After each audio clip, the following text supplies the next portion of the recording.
Alright guys, welcome back. We're back with another video with Tubbs. He just dropped another video called Photos Taken Right Before Disasters. Volume 2. I already watched Volume 1, but I didn't react to it, you know what I'm saying? Just watching it just cause. I'm gonna react to Volume 2 this time. What if I told you that the last selfie you took was your last picture ever? Well, thankfully that's not true. Hopefully it's not true. Well, today we're going to be talking about just that. Photos that were taken before disasters, Volume 2. Hey guys, welcome back to another video. My name is Tuv, and if you notice, the background is a little bit different. Let me turn on the lights just to show you guys. Here we are. This is not a new room. It's the same room, except the PC used to be right there where the plaques are now. That's where my entire PC used to be. The reason I moved my desktop was just so I can have a better walkway. It's way better when we stream over on twitch.tv/Tuvington_ in case you care. But this is why you're seeing a new background. The only thing is I need to find a way to put my ambient red lights in the background because I turn off the lights. We're finna skip it. On June 20th. That sounds interesting to you. Keep watching, make sure you're comfortable, and let's get right into let's get it. Thai diver Saman Kunan. On June 23, 2018, 12 kids from a local football team called the Wild Boars and their 25-year-old assistant coach decided to go exploring in Thailand's Tam Luang cave system. It was supposed to be a quick adventure after their football practice ended. The team grabbed their bikes, raced through the rice paddies, and headed up into the forested hills to check out their favorite hangout spot. Now, here's the thing about the Tam Luang cave. It's massive, snaking for about 10 kilometers beneath this mountain range. The boys had been there plenty of times before, sometimes going as deep as 8 kilometers for team initiation rites. So they stashed their bikes by the entrance, grabbed their torches, and headed into the cave. What they didn't know was that it had been raining heavily for days, and all that water was about to turn their innocent adventure into an absolute nightmare. While they were deep inside, a flash flood hit. The cave system that was normally dry suddenly became a death trap with water levels rising fast. The boys had no choice but to scramble even deeper into the cave, eventually finding themselves trapped on a small rocky ledge about 4 kilometers from the entrance. They were completely cut off from the outside world. And then the most intense rescue operations began, with divers from around the world rushing to Thailand to help.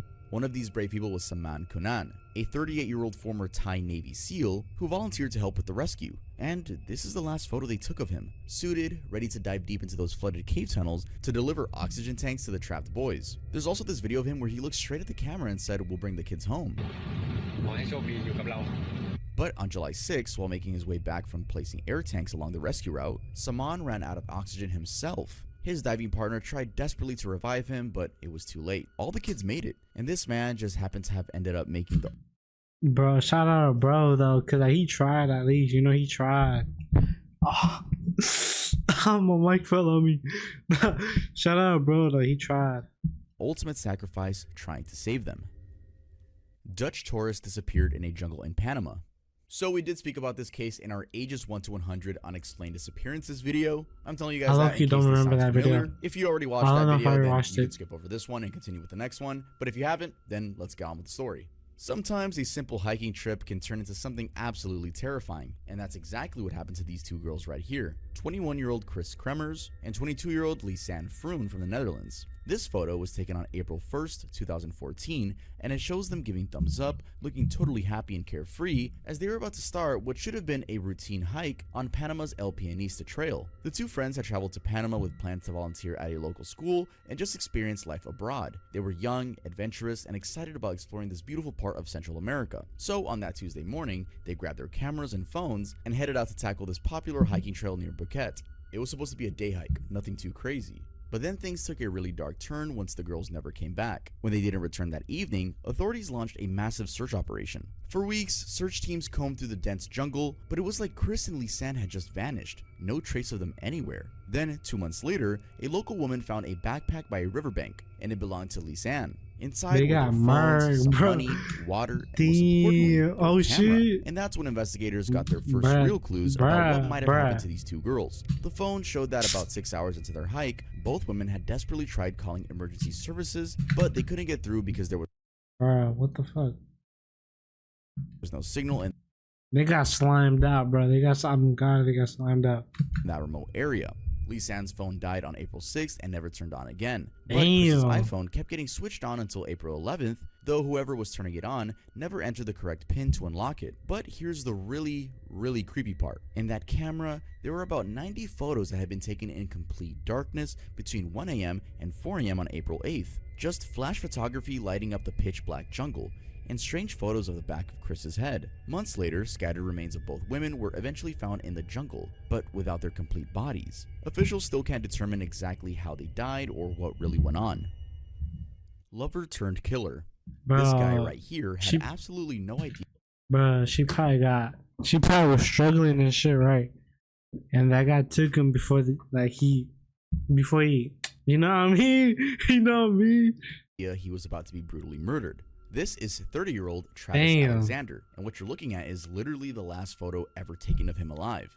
It was snapped at 5:29 p.m. on June 4th, 2008, while he was taking a shower in his Mesa, Arizona home. And the person behind the camera was his ex-girlfriend, Jodi Arias. Travis was a motivational speaker and salesman who seemed to have his life together. He was a devout Mormon, charismatic, and had big dreams. But he'd gotten involved with Jodi, and that relationship turned out to be absolutely toxic. Friends who knew them said she was completely obsessed with him, like scary obsessed. She'd show up at his house unannounced, listen in on his conversations, and even read through his text messages. They'd been dating on and off for about a year and a half. Hey, when that bad bitch coming through, you know what I'm saying? You can't let go. But sometimes you gotta let go, you know what I'm saying? You gotta let go, bro. She ain't good for you, bro. She bad, but she ain't good. She bad, but she bad, you know what I'm saying? Alright, let's keep going. Mostly long distance between Arizona and California, and even after they officially broke up, Jodi had moved to Mesa to be closer to him, which should have been a huge red flag. When she finally moved back to California in April of 2008, everyone probably thought that was the end of it. But on June 4th, Jodi drove all the way from California to Travis's house. She later claimed they had sex and she was taking photos of him in the shower when she accidentally dropped his new camera. According to her, he got furious and attacked her, so she killed him in self-defense. But here's what really happened. After taking this photo, Jodi stabbed Travis 27 times, slashed his throat so deep it nearly decapitated him, and then shot him in the head. Jodi's camera was found in Travis's washing machine with deleted photos from that day. Investigators were able to recover images showing not just the final shower photo, but also pictures of Travis bleeding out on his bathroom floor. Oh my god, what the fuck? So self-defense doesn't really look like it. And she was sentenced to life in prison. Captured a photo of a blast that killed her. Now, this looks like something straight out of a World War II movie, but it's absolutely real. You're literally looking at death coming straight at you. You see that explosion, the fire, and all the debris flying directly towards the camera? Well, that's the last thing 22-year-old U.S. Army Specialist Hilda Clayton saw before she died. Hilda was a combat photographer from Augusta, Georgia, part of what the military calls Combat Camera, the 55th Signal Company. These are the photographers who go into the most dangerous situations to document military operations. They're trained to shoot photos and videos in any environment, no matter how deadly it gets. On July 2nd of 2013, Hilda was in Afghanistan's Lagman province doing that exact job. She was photographing an Afghan National Army mortar validation exercise, basically a training session where Afghan soldiers were learning to properly use mortar tubes. This was during a critical time when the US was trying to train Afghan forces to take over their own security. Hilda was working alongside an Afghan photojournalist that she'd been training, documenting this partnership between American and Afghan forces. But then everything went wrong in an instant. The mortar tube accidentally exploded instead of firing the round properly, and in that split second when death was literally flying at her, Hilda kept shooting. The explosion killed her instantly, along with 4 Afghan National Army soldiers, including the photographer she'd been training. But somehow her camera survived, and this incredible, terrifying final image was recoverable. Few hours before he got killed by an erupting mountain. This is David Alexander Johnston, enjoying a peaceful moment on a beautiful spring day in Washington State, just sitting in his folding chair, writing in his notebook, and flashing that genuine smile at the camera. But here he is, completely clueless that in less than 13 hours, a massive volcanic eruption killed him. David was a 30-year-old volcanologist from Chicago who devoted his life to studying volcanoes. He was part of the USGS monitoring team, keeping a close eye on Mount St. Helens, which had been acting up for months. The mountain had been dormant since the 1840s, but in March of 1980, it started showing serious signs of life, earthquakes, steam eruptions, and most worryingly, a massive bulge growing on its north side. This photo was taken on the evening of May 17, 1980 at something called the Vol.2 observation post, about 6 miles from the volcano. As David was busy monitoring these changes, interestingly, by then, he and his colleagues had already figured out something terrifying. They realized that this bulge on the mountain meant Mount St. Helens could produce what's called a lateral blast. Basically, the entire side of the mountain could explode outward instead of just erupting upward like most volcanoes do. That's exactly what happened the next morning. At 8:32 in the morning on May 18th, a magnitude 5.1 earthquake triggered the largest landslide in recorded history. The entire north face of Mount St. Helens collapsed, and then the mountain exploded sideways at supersonic speeds. David, who'd been monitoring everything from his observation post, managed to get on his radio as the blast was racing towards him. His final transmission was, "Vancouver, Vancouver, this is it." And then the radio went silent. The blast reached him in less than a minute. His body was never found. Moments before he pushed his Dude, no fucking way, bro. Like, his body is fucking melted. Like, his whole body is melted. That's what he's basically telling us. Like, his whole body, this guy whose body is fucking melted. Like, his whole body is melted, dude. Like, that shit was not found. Jesus. Fuck, bro. I wouldn't even want that myself. reached him in less than a minute. His body was never found. Moments before he pushed his ex-girlfriend off a cliff.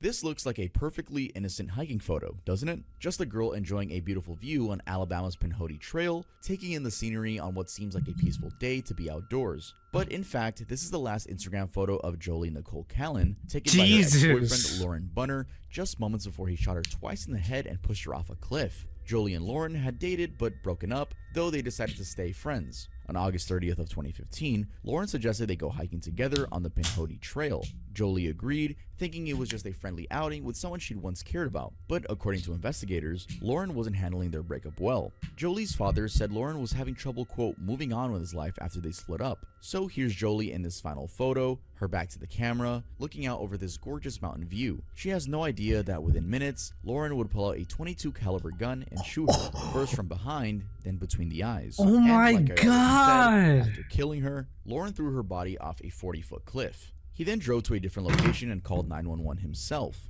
Initially, Lauren claims it was a suicide pact and that Jolie wanted to die, but later investigators discovered he'd said that if he couldn't have her, nobody could. He was sentenced to 52 years in prison. Dude, bro, okay. It's Cat. You know, Cat can be found anywhere, bro. It's not that worth it, you know what I'm saying? And she might be bad. She might be bad, but like, fuck. It can't be that good. Jesus. 4 hours into an investigative trip in a submarine. This here is 30-year-old Swedish journalist Kim Wall climbing onto this homemade submarine in Copenhagen Harbor on August 10th, 2017. She's there to interview the submarine's owner, Danish inventor Peter Madsen, for what she thinks will be an interesting feature story about his unusual crowd-funded project. But this is also the last photo ever taken of her alive. Back then, Kim was at the absolute peak of her career. She studied at the Columbia Graduate School of Journalism, worked in New York and China, and was writing for major international publications. She was talented, respected, and had a bright future ahead of her. The submarine story was just like a perfect fit. An eccentric inventor who'd built this 40-ton submarine called UC-3 Nautilus. Sorry if I mispronounced that, I don't know how to pronounce that one. Using money he'd raised online. Peter Madsen on his part seemed like an interesting character. He was known for his ambitious engineering projects and had a reputation as this quirky inventor type. When Kim reached out to interview him, he was more than happy to give her a tour of his submarine. He even suggested they take it out for a ride so she could get the full experience for her article. But according to prosecutors, Madsen had planned something absolutely horrific. They say he brought a hold on. saw, knife, and sharpened screwdrivers onto the submarine, and that he'd invited Kim aboard specifically to fulfill violent sexual fantasies. Inside this thing, Madsen tortured her in unspeakable ways. He then dismembered her body in the bathroom, cutting off her head and limbs and throwing the pieces into the sea. After the murder, he then sank his own submarine to try to cover his tracks, but Kim's mutilated body ended up being discovered on a beach 11 days later by a passerby. Madsen was sentenced to life in prison in 2018, and these photos of Kim boarding the submarine are the final. Bro, thank God it showed up at the fucking shore, bro. If not, she would have been fucking lost, bro. You never would have been caught. Bro, what? Images of a brilliant journey 5th of 2017 when MLB Hall of Fame train conductor tried to warn them. Next, we have these 3 teenage girls having the time of their lives. Manson was sentenced to life in prison in 2018 in unspeakable ways. He then dismembered her body in the bathroom, cutting off her head and limbs and throwing the pieces into the sea. After the murder, he then sank his own submarine to try to cover his tracks, but Kim's mutilated body ended up being discovered on a beach 11 days later by a passerby. Manson was sentenced to life in prison in 2018, and these photos of Kim boarding that submarine are the final images of a brilliant journalist who was just trying to do her job. Train conductor tried to warn them. Next, we have these 3 teenage girls having the time of their lives, just taking a selfie by some train tracks in Utah. They're laughing, they're happy, and completely excited about their adventure. In fact, just before taking this picture, 13-year-old Savannah Webster posted on Facebook, standing right by a train, ha ha ha ha, this is awesome. But if you look really closely, you'll see something. Bro, hold on. Am I tripping? Or is the train? Just a little too fucking close to them? Just a little too close to them. See that bright light creating almost like a halo effect behind their heads? Yeah, that's not the sun. That's the headlight of a freight train barreling towards them at 55 miles per hour. This photo was taken literally seconds before all 3 girls were killed. The 3 friends were Essa Ricker, age 15, Kelsey Webster, what the fuck? and her younger sister Savannah, age 13. On this day in 2011, they had gone to explore the Covered Bridge Canyon crossing in Utah because they were huge train enthusiasts. They loved watching trains pass by and waving to the engineers. In fact, they'd been waving to the engineers of a Utah railway train that was passing by. They were having so much fun that they decided to take a selfie between the tracks, but what they didn't realize was that there was a second train, a Union Pacific freight train coming from the opposite direction. The gap between these 2 trains was only about 3 to 4 feet. So these girls were essentially trapped between 2 massive trains with almost no room to escape. The conductor started frantically blasting the horn and yelling, trying to warn them, but they didn't pay any attention to it. And with a train going 55 miles per hour, it can take over a mile to stop, even with emergency brakes. There was simply no way to stop in time. That bright light was death approaching, and they never knew it. She couldn't remember R.I.P. to them, bro. R.I.P. to them. killing her friend. Here are 2 best friends, Cheyenne Antoine on the left and Brittany Gargle on the right. This is before heading out for a night of partying. They're both 18, they look happy, and according to everyone who knew them, they were absolutely inseparable. But if you look closely at this photo, you'll see something that would later become key evidence in a murder case. That black webbed belt Cheyenne is wearing around her waist. This picture was taken on the evening of March 24, 2015 in Saskatchewan, Canada. The 2 girls posted it on Facebook and then headed out to hit some bars and have a good time. But within just a few hours of this photo being taken, Brittany would be dead, and that belt Cheyenne's wearing, well, that would be our murder weapon. Early the next morning, a passerby found Brittany's body lying on the side of a road near a landfill in Saskatoon. She'd been strangled to death, and investigators found a black belt near her body. When police started looking into what happened that night, Cheyenne gave them a story about how they'd gone out drinking, met up with some guy, and then Brittany left with him while she went to go visit her uncle. But something felt off, and investigators eventually figured it out. They realized that the belt found at the crime scene matched the exact same belt Cheyenne was wearing in this selfie. Not only that, but they found marks on Brittany's car that were consistent with that belt, and it looked like there'd been a struggle. Then they also came to find out that her uncle threw her off the cliff, and when questioned, he claimed that she had asked him to lie about the whole thing. Eventually, this girl confessed, but she said there was a lot of alcohol and drugs, so she didn't actually remember doing it. She was sentenced to only 7 years for manslaughter after pleading guilty. A kiss of But why? Did she do that to her own few hours before being swept bro? by an avalanche.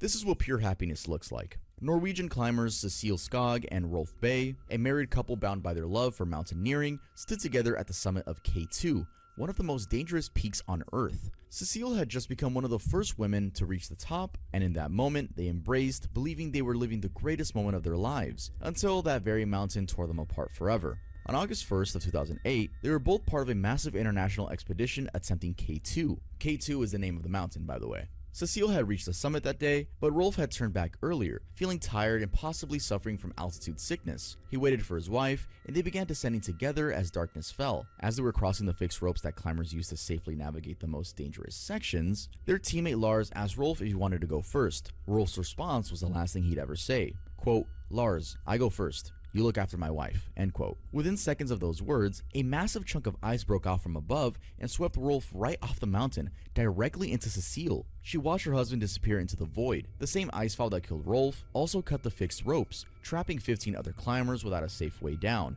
But Cecile didn't fall apart. Somehow she composed herself and continued descending through the night. When she finally made it to base camp, she had to call Rolf's parents in Norway to tell them that their only child was dead.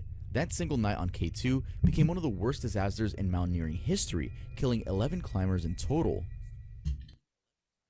Bro, shout out to her, bro, for keeping calm and fucking doing that, bro. Cause holy shit, most people would have panicked, bro. I definitely would have panicked, bro. 'Cause damn, watching your loved one die like that. Her killer took the last photo of her. This next photo is genuinely hard to look at once you know what's happening here. The girl in the picture is 14-year-old Regina K. Walters. She's standing in an old, abandoned barn in Illinois, and the person who took this photo was her killer, just moments before he murdered her. That man was Robert Ben Rhodes, a long-haul Hey, fucking yo. trucker and one of the most disturbing serial killers in US history. For over 15 years, he stalked the highways, turning his truck into a rolling torture chamber. Regina ran away from home and had been hitchhiking with her boyfriend, Ricky Lee Jones. They were young, this is how she looked before all this nightmare. They didn't know any better. When a friendly truck driver came by, they honestly thought they'd caught a lucky break. But Rhodes was a predator. In the back of his 18-wheeler, he'd installed chains, restraints, even whips, everything that could cause torture and pain. Investigators think he killed Ricky almost immediately, but he kept Regina alive for a while. How do they know this? Because he took dozens of photos of her over time, as if he was documenting everything like some kind of sick trophy collection. This photo, it's one of the last he ever took of her. He had cut her hair, dressed her in a black dress and heels, clothes she had never owned, nothing like she was wearing when she was taken. And the way she's holding up her hand, like she's trying to shield herself or say, "Please stop," it's just heartbreaking. That barn where the photo was taken is where they would later find her body. But he was free for some time until 1990, when during a routine traffic stop, an officer heard screams coming from the back of his truck, a woman alive, begging for help. Inside, they found his quote, "murder kit," and all the tools he used on his victims. Authorities believe Rhodes may have killed over 50 people. Today, he's serving 2 life sentences without parole. Selfie before tragic Tinder date. This is 24-year-old Sydney Lou from... Okay, hold up. I know something bad happened to her. Okay. Oh, fucking K. But Jesus, look at that cranium. Lincoln, Nebraska, and she's getting ready for what she thinks is another Tinder date. This was on November 15th of 2017. Sydney had matched with a woman named Bailey Boswell on Tinder, and they'd already gone on one date a few days earlier. Everything seemed normal. They'd hung out, had a good time, and Bailey suggested they meet up again. So Sydney got dressed up, took this photo, and headed out for what she thought would be another great date. But Bailey wasn't operating alone. She was working with her older boyfriend, 56-year-old Aubrey Trail, and together they'd been using Tinder. That boy got a crooked eye. Oh my god. What are you looking at? Lure women through the dating app, and then Trail would kill them. Sydney was their target. When Sydney arrived for her second date with Bailey, she was taken to an apartment where Trail was waiting. According to prosecutors, the couple had already bought dismemberment tools from a home improvement store the day before, chilling knowing that all this was while Sydney was still alive and going about her normal life, completely unaware that someone was literally shopping for gear to murder her. Trail later confessed that he strangled Sydney with an extension cord. But during his trial, he tried to claim that it was all just an accident that happened during some kind of sexual encounter gone wrong. But the evidence completely contradicted this lie. After killing her, Trail and Boswell dismembered her body and stuffed the pieces into garbage bags, which they dumped in a field about 90 miles southwest of Lincoln. Sydney's remains weren't found for weeks. And you see that scar on Trail's neck? Well, he did that to himself during the trial. On day 3, he suddenly yelled, "Bailey is innocent, I curse you all," and cut his own throat with a smuggled razor. What He the survived fuck? and tried to use it to get a mistrial, but the court called it a calculated gesture. So he was sentenced to death, while Bailey Boswell got life in prison. Also, if you guys are interested in a full dedicated video to Tinder stories, I do have one. It's named The Dangerous World of Tinder Criminals, and this story was actually in that video. So I go more in depth in case you care. You're gonna see a younger version of me, but yeah, just wanted to make that clear. If you didn't watch that when it came out, that's completely okay. You can watch it after this one. It doesn't really matter too much, but let's head on to the next one. Got overpowered by water currents in Hawaii. What's better than the relaxing sounds of waves hitting rocks? For 22-year-old Navy sailor Shannon Nunez, this peaceful moment at Hawaii's Spitting Caves was probably exactly what she needed. A fun day out with friends, soaking up the Hawaiian sunshine, and getting ready for an adrenaline rush. But this photo was taken moments before she jumped, and it would end up being the last image of Shannon alive. Like that? She just jumped like that? What the fuck? To the YouTube reviewer that's probably going to watch this video, no, this was not a self-delete attempt. It was just a horrible situation that was not to plan. Shannon was an officer and aircraft mechanic stationed at the Marine Corps base in Hawaii. She was originally from Whittier, California, and had only been in Hawaii since February of 2014, just a few months before this tragic day in June. Like so many young military personnel stationed in paradise, she was probably excited to experience all the adventure Hawaii had to offer. The Spitting Cave is this notorious cliff jumping spot near Portlock that gets its name from the way the waves crash into the cave and then get, quote, spit back out as whitewater. It's become this popular daredevil destination where thrill seekers jump from various heights into the ocean below. But what many people don't realize is just how dangerous the currents can be down there. On June 8, 2014, Shannon was there with friends around 1:30 in the afternoon. It was a beautiful Sunday, perfect weather for cliff jumping. She took this photo, posted it, and then she made the 60-foot jump, and initially everything seemed to be fine. But after she hit the water, the strong currents immediately grabbed her and started carrying her away from where her friends could help. Despite being a trained Navy sailor who presumably knew how to swim well, the ocean was just too powerful for her. When the rescue came, it was too late. Jesus, bro. And she knows how to swim too, so that's kind of scary. Like, I can't even swim for shit. Imagine, oh my god. Doing stunts on his new plane. Look at this photo and all you see is pure joy. This was taken on November 5th of 2017 when MLB Hall of Famer Roy Halladay was celebrating with his son's baseball team, the Florida Burn. This was after they just won a tournament, and 2 days later, Roy was dead in the most disastrous way possible. Roy Halladay had been one of baseball's greatest pitchers. He'd thrown a perfect game, a playoff no-hitter, made 8 All-Star teams, and was later inducted into the Hall of Fame. But after retiring from baseball in 2013, he developed a new passion, flying. He got his pilot's license and had recently bought this really cool amphibious plane called an Icon A5, which was basically marketed as a jet ski with wings. On November 7th of 2017, Roy took off from a lake near his Tampa home just for a fun flight. The Icon A5 was designed for recreational flying. You could take off from water, do some sightseeing, maybe show off a little. And that's what Roy was doing.